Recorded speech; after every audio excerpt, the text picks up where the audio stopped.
So my name is Jacqui Crawford. I am Dwayne's mother, Dwayne Grant's mother.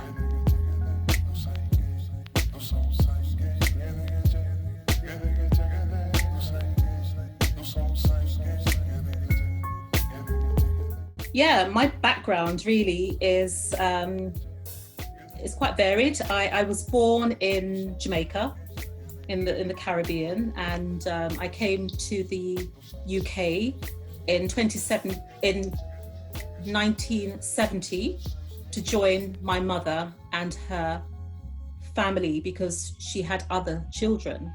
When I came to the UK in 1970, it was a shock because it was a different culture, completely different culture. In fact, I arrived here on a November day, a grey November day. That was quite depressing, I must say. It was like, what is this? You know, coming from a land where there's constant sunshine. I was only 10 at the time, just turned 10 when I arrived. So I had to become accustomed to a new country, new culture, new family as well, which was quite a lot for a 10-year-old, you know. My childhood was good. I can't say it was bad. I was brought up in Kingsbury in Northwest 9, which at that time was predominantly a white area.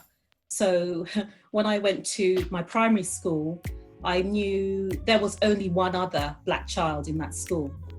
So my friends were white, and I felt that I was accepted by them. I didn't see that I was discriminated against. You know, people ask me now, did you ever suffer racism or discrimination as you were growing up as a child? And I, quite honestly, I can't say I did, or maybe I was oblivious of it because I was just a child.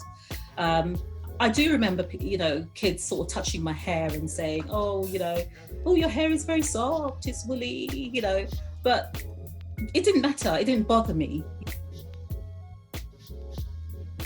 After I left school, I had various jobs, but then I started having my children. My daughter Tanya was born when I was 25. And then it started me thinking, you know, I don't really know my history. I left Jamaica when I was 10, and I didn't know my history. What I was taught in school here in the UK was white history. Predominantly white, the Tudors, the Romans, the Vikings, you know, the usual. And so I absorbed that. But as I started a family, I just felt that there was a missing link. I needed to know myself first, where I was coming from, my background. And I developed an interest in just searching. I also wanted to teach my own children. The opportunity wasn't presented for me to learn that from my parents. My mother, for instance, I think she came to the UK when she was probably about 21, so very young. In the Caribbean, I don't think much was taught even then about Black history, African history. It wasn't taught, so she would not have absorbed it from school herself for me to have been able to go to her and say, oh, Mum, tell me this, tell me that. The books I looked at the time, the books I was looking at the time, even here in the UK, didn't share that history with me in any positive way, even. I mean, do you just want to pass on to your children the negative side of your history, or do you want to give them both sides? And so I needed to go to university. I needed to study in order for me to get a holistic view on my history. Once I left school, and I think I was probably about in my mid-30s actually, when I decided to follow an access course. Now that access course led me into studying Caribbean history at the North London University, as it was called then. And I just developed an interest even more, and then felt, you know what, I'm learning so much. I would like to share this knowledge and educate my own people.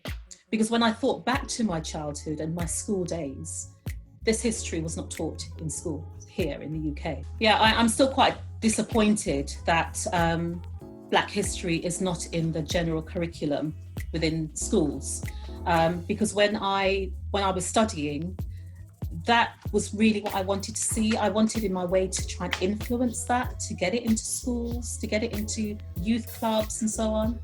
So in my way, my little way at the time, what I did, I actually volunteered my time with a local school in Watford to just teach Black history and support Black kids.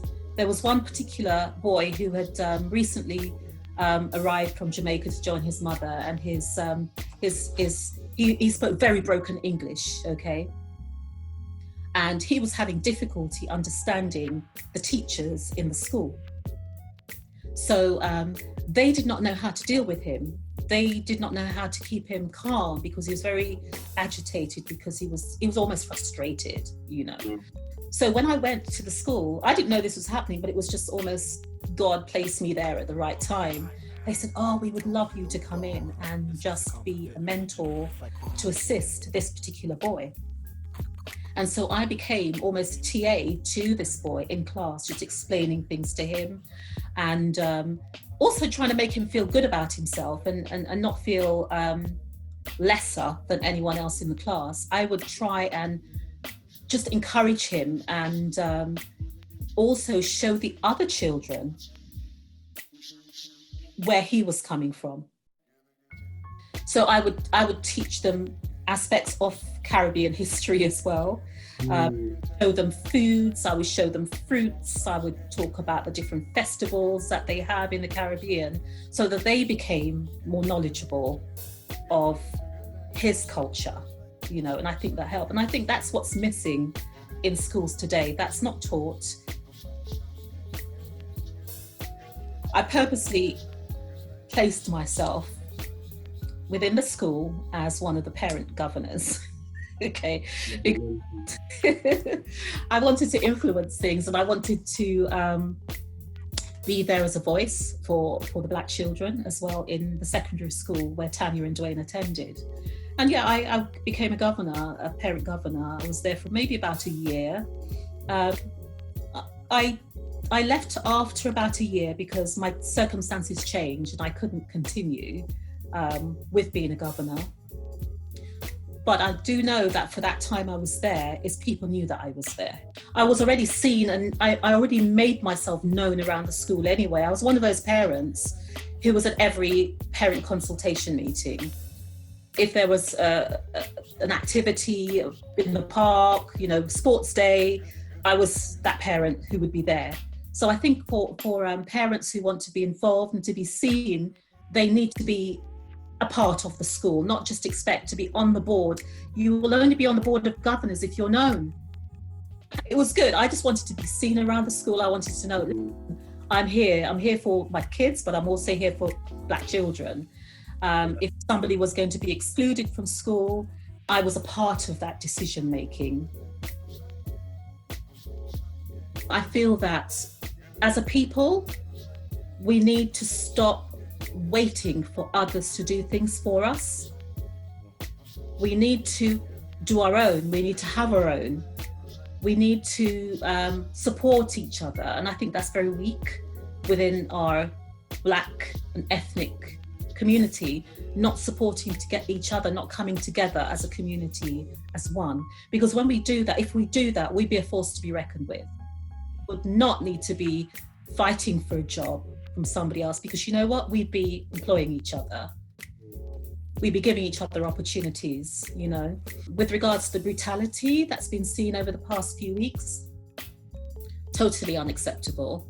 In this day and age, no, the police should not be behaving the way they do. We're people at the end of the day. We're human beings. And, you know, if the foot was on the boot was on the other foot, or the shoe was on the other foot, how would they feel? You know, we all need to be treated equally. I mean, there's a Bible verse that comes to me. It's about loving one another. You know, it comes from John 13:34 to 35.